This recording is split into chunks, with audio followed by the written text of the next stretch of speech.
ውሸት ሊመስሉ ይችላሉ ግን እውነት ናቸው። ሙሉ ለሙሉ የአንድ ክለብ ተጫዋቾች ከገደለው መብረቅ ሁለት ሀገራት መካከል ጦርነት እንዲነሳ እስካደረገው ጨዋታ ድረስ በዚህ ቪዲዮ እንደተፈጠሩ እንኳን ለማመን አስቸጋሪ የሆኑ የእግር ኳስ ጨዋታዎችን የምንመለከት ይሆናል። ጅማሯችንን ከዚህ የክለብ ባለቤት ብናደርግ ሳይሻል አልቀረም። ምክንያቱም ይህ ሰው ጣውን መቆጣጠር አቅቶት ሜዳ ውስጥ ሽጉጥ ይዞ እስከ መግባት ደርሶ ነበር። Greece has suspended its Super League football fixtures after the president of club PAOK Salonika stormed onto the pitch with a holstered gun with what appeared to be a handgun strapped to his waist. የግሪክ እግር ኳስ በተለይ የሀገሪቱ ከፍተኛ ደረጃ ቡድኖች ሲሳተፉ በመጋጋል ይታወቃል። ስለዚህ የክለቡ ባለቤቶች ያዙኝ ልቀቁኝ እያሉ ወደ ሜዳ ሰርጎ መግባታቸው አዲስ ነገር አይደለም። ግን በ2018 በግሪክ ሱፐር ሊግ ፒዮክ እና ኤኤክ በተባሉ ተቀናቃኞች መካከል የተፈጠረው ክስተት በእግር ኳስ ጨዋታዎች ላይ ታይቶ የሚታወቅ ነገር አይደለም። ዋንጫውን የሚያነሳው ማን እንደሆነ የሚወስን ወሳኝ ጨዋታ ነበር። ፒዮክ ለ30 ዓመታት የዋንጫ ድርቅ ላይ ነበር። ቀድሞውንም በሲዝኑ ፒዮክ ደጋፊዎቹን ያሳተፈ በተቀናቃኞች ላይ የሽንት ቤቱ ሶፍት የመወርወር ተግባር በመፈጸም የ3 ነጥብ ቅነሳ ቅጣት ተጥሎበት ነበር። በዚህ ምክንያት ቦታቸውን ለማሻሻል ኤኬን ማሸነፍ ይኖርባቸው ነበር እና በመጨረሻው ደቂቃ በተመታ የኮርና ምት ጎል ሲያስገቡ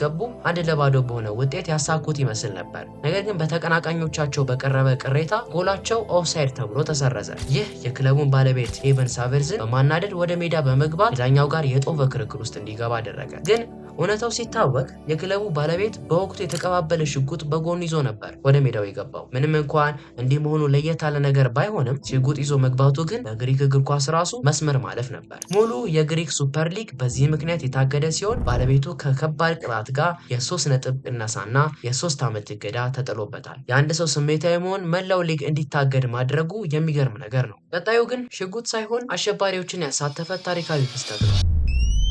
በ2005 ሪያል ማድሪድ እና ሪያል ሶሲዳድ በመጨረሻው ደቂቃ እድሜ ለሮናልዶ የመቀስ ምት 1-1 በሆነ ውጤት አቻ ይሆናሉ። ነገር ግን ፖሊስ ኢቲኢ የተባለ የአሸባሪዎች ቡድን ጨዋታው በሚደረግበት ስታዲየም ዙሪያ ሰዓት የሚቆጥርና በ9ኛው ደቂቃ እንዲፈነዳ ተደርጎ የተጠመደ ቦምብ እንዳለ ይደርሳሉ። ደህንነትም ጉዳዩን ለእግር ኳስ ባለስልጣናቱ በማስተላለፍ ጨዋታው በ84ኛው ደቂቃ እንዲቆም ተደርጎ ተጫዋቾች ከነለበሱት የስፖርት ትጥቅ ውጭ እንዲጠብቁ ሲደረጉ ወደ 75000 የሚሆኑ ሰዎች በፍጥነት ከቦታው እንዲለቁ ተደርገዋል። በኋላም ላይ የቀረው የጨዋታው 6 ደቂቃ ከ3 ሳምንት በኋላ እንደሚደረግ ይወሰናል። ስለዚህ ሪያል ማድሪድም ሆነ ተቀናቃኙ ለ360 ሰከንድ ሲባል እንደገና ተፋጠዋል። ወደ ተጨማሪም ሰዓት ሳይሄዱ ምክንያቱም ቀድሞውንም አቻ ስለነበሩ ሪያል ማድሪድ ባስገባው ጎል ጨዋታው በእነሱ አሸናፊነት ተጠናቋል። የ6 ደቂቃ ጨዋታ ብርቅ እንደሆነ ሁሉ ጠጥቶ ወይም ሰክሮ ጨዋታ የሚዳኝ ዳኛ አይታችሁ ታውቃላችሁ?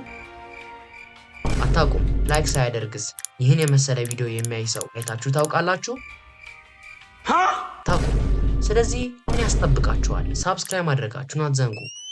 ስለዚህ የቤላሩስ ዳኛ ማውራት አለብን። ይህ ሰው በሀገሩ የተከበረ ዳኛ ነው። ጥሩ የዳኝነት ህይወቱ ለዓለም አቀፍ ጨዋታዎች እንዲጠራ አድርጎታል። ከዚህ መካከል በደንብ የሚታወሰው በኢንግላንድና በሉዘምበርግ መካከል የተደረገ 6-0 የተጠናቀቀው ጨዋታ ነው። ግን በ2008 መነጋገሪያ የሆነው ለተለየ ጉዳይ ነበር።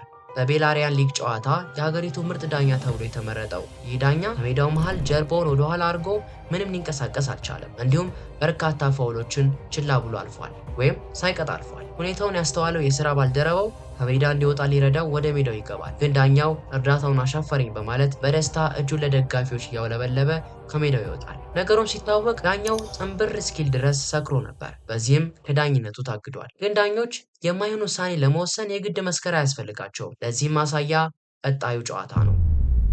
በእግር ኳስ ከታዩ እጅግ በጣም አስከፊ ዳኝነቶች ውስጥ የመጀመሪያው ነው። ከዚህ በፊት ታይቶ የሚታወቅ አይደለም። የ2021 የአፍሪካ ኔሽን ጨዋታ ነበርና የዛምቢያው ዳኛ ጃኒ ለዚህ ማሊ ከቱኒዚያ ጋር ለምታደርገው ጨዋታ የዳኝነቱን ኃላፊነት ወስዶ ነበር። ጨዋታው አለቀ ብሎ ሲያፏጭ ሰዓቱ ገና 85 ደቂቃ ነበር። ግልጽ ነው ዳኛው ወደ ቤቱ ለመመለስ ቸኩሏል። ግን የዳኛው ሰዓት የሆነ ነገር ሆኖ ቢሆን ኖሮ ለማስተካከል እንኳን አልሞከረም ነበር። ከጥቂት ደቂቃዎች በኋላ አሁንም ሰዓቱ ሳያልቅ በ89ኛው ደቂቃ ያፏጫል። ይህም 1-0 እየተሸነፉ ያሉትን የቱኒዚያን ቡድን ያናድዳል። ለተጨማሪ 3 ደቂቃዎች መጫወት እንዳለባቸው የሚገልጽ ውሳኔ ፌዴሬሽኑ ሲያስተላልፍ የማሊ ተጫዋቾች ወደ ሜዳው ተመለሱ። የቱኒዚያ ተጫዋቾች ግን በዳኛው በጣም ከመናደዳቸው የተነሳ ለመጫወት እንኳን ፍቃደኛ አልሆኑ። በዚህም ማሊ ማሸነፋቸው ተረጋግጦ ጨዋታው ተጠናቀቀ። በጣም መጥፎ አጋጣሚ ነበር። ምናልባት ዳኛው እንደዛ ጨዋታውን ባያቆራርጥ ኖሮ ቱኒዚያ ጎል የማስገባት ቻንስ ይኖራቸው ነበር። ግን ከ100 በላይ ጎል በራሳቸው ላይ በአንድ ጨዋታ ያስገቡ ቡድኖች እንዳሉ ብነግራችሁ ምን ያህል ታምኑኛላችሁ?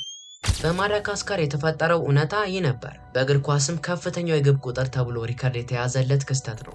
የማዳጋስካሩ ቡድን በዳኞች ውሳኔ ደስተኛ አልነበረ። ምክንያቱም ከተቀናቃኞቻቸው ጋር 3-3 በሆነ አቻ ውጤት በፔናልቲ በተጠናቀቀ ጨዋታ አሸናፊነታቸውን በተፎካካሪያቸው አጥተዋል። ስለዚህ ቅር የተሰኘው ቡድን አዲማ ከተባለው ቡድን ጋር በሚቀጥለው ጨዋታ ሲገናኙ ጨዋታው ትርጉም የለሽ ነበር። ጨዋታው ከተጀመረ ሰዓት ጀምሮ ኳሱን በራሳቸው ግብ ላይ ሲቀረቅሩት ነበር። ተቃውሟቸውን ለመግለጽ 2 ወይም 3 ከፍ ካለ ደግሞ 10 የሚበቃ ቢሆንም እነሱ ግን ተቀናቃኞቻቸውን፣ ደጋፊዎቻቸውን እና ሌሎችንም ግራ ባጋባ መንገድ 149 ጎል በራሳቸው ላይ ያስገቡ። ጨዋታውም 149-0 በሆነ ውጤት የስኮትላንድን የ36 ጎል ሪከርድ በመስበር የበላይነትን ያዘ። በዚህም የማዳጋስካር ፌዴሬሽን የክለቡን አሰልጣኝ ለ3 ዓመት እንዲሁም ሌሎች በጉዳዩ ተሳትፏል የተባሉ ተጫዋቾችን በሙሉ ከጨዋታው አገደ። ከጥቂት ዓመታትም በኋላ ክለቡ ተበትኗል። ቀጣዩ ግን ከበድ ያለ ነው። በሁለት ሀገራት መካከል ጦርነት እንዲነሳ አድርጓል። ዓለም አቀፍ ክስተቶች በብሔራዊ ቡድን ጨዋታዎች ላይ መከሰታቸው የማይቀር ነገር ነው። ለዛም ነው አንዳንድ ሀገራት ጨዋታው ሊያስከትለው የሚችለውን አስከፊ መዘዝ በመፍራት እርስ በርስ እንዳይጫወቱ የሚከለከሉት። ግን አንድ ጨዋታ ከእጅ ያመለጠ ይመስላል። በሆንዱራስ እና በኤልሳልቫዶር መካከል ያለው ውጥረት መጀመሪያውኑም የተጋጋለ ነበር። ምክንያቱም አንዱ ሀገር ሌላውን ለተፈጠሩ ችግሮች ጥያቄ እያደረገ ነበር።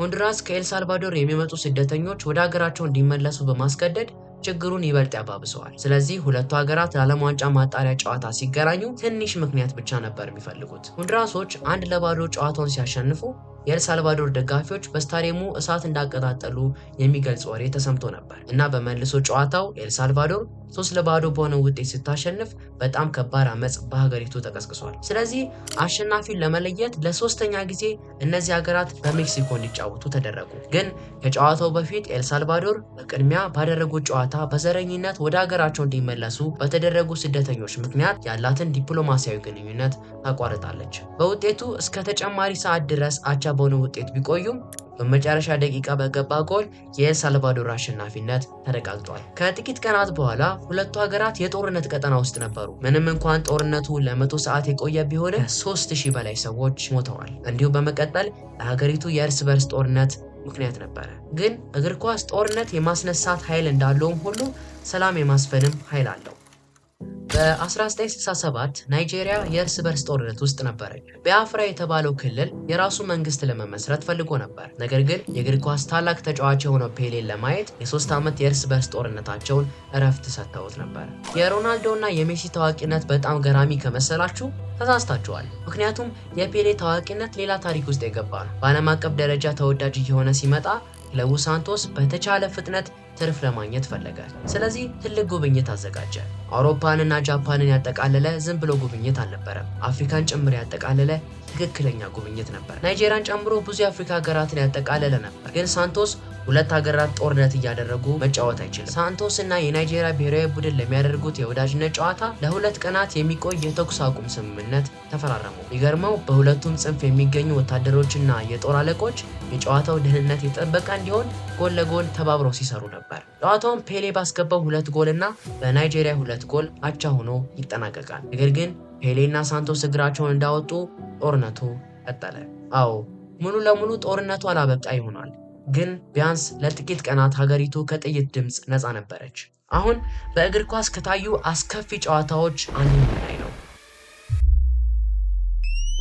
መብረቅ በእግር ኳስ ሜዳ ከስንት አንዴ የሚከሰት አስፈሪ ክስተት ነው። ላለፉትም ጥቂት ዓመታት ሞት ጭምር አስከትሏል። በ1998 በርካታ መብረቆች በደቡብ አፍሪካ ብዙ ተጫዋቾችን ጎድተዋል። ግን የትኛውም በኮንጎ የተፈጠረውን ሊበልጥ አይችልም። ባሻንጋና ቤና አቻ በሆነ ውጤት ጨዋታቸውን እየቀጠሉ እያለ ከከባድ አውሎ ነፋስ ጋር ከፍተኛ መብረቅ ድምፅ ከሜዳው ይሰማል። ይህም መብረቅ 11ዱንም የአንድን ቡድን ተጫዋቾች በቦታው ሲገድል 30 ተመልካቾችን አቁስሏል። ነገር ግን በሚገርም ሁኔታ ተቃራኒ ቡድን ምንም አይነት ጉዳት አልደረሰባቸውም እና ይህ እንግዳ ክስተት ብዙዎች ከዚህ የመብረቅ አደጋ ጀርባ እንቆላ እንዳለ እንዲያስቡ አድርጓቸዋል። አንድ ሙሉ ቡድን ጥርቅ ብሎ ሲያልቅ አንዱ ግን ምንም ሳይሆን መቅረቱ ብዙ መላምቶች እንዲመጡ አድርጓል። ግን ምክንያቱ ሁለቱ ቡድኖች ያደረጉት የእግር ኳስ ታኬታ ወይም ጫማ ልዩነት ነው። የባሻንጋ ቡድን የፕላስቲክ ታኬታ ያደረጉ ሲሆን የቤና ቡድን ተጫዋቾች ደግሞ የብረት ተረከዝ ያላቸውን ጫማዎች ነው ያደረጉት። ይህም ኤሌክትሪክ የሚያመነጭ ነበር። ጥንቆላ ሳይሆን ለዚህ ሁሉ ሞት ምክንያት የጫማ ምርጫ ብቻ ነበር። አሳዛኝና አስፈሪ ክስተቶች ግን በእግር ኳስ ሲፈጠሩ ለመጀመሪያ ጊዜ አይደለም። በስክሪኑ ላይ ያለው ቪዲዮ ላይ የሚገኙ ክስተቶች ደጋፊዎችን በእንባ ይራጭተዋል።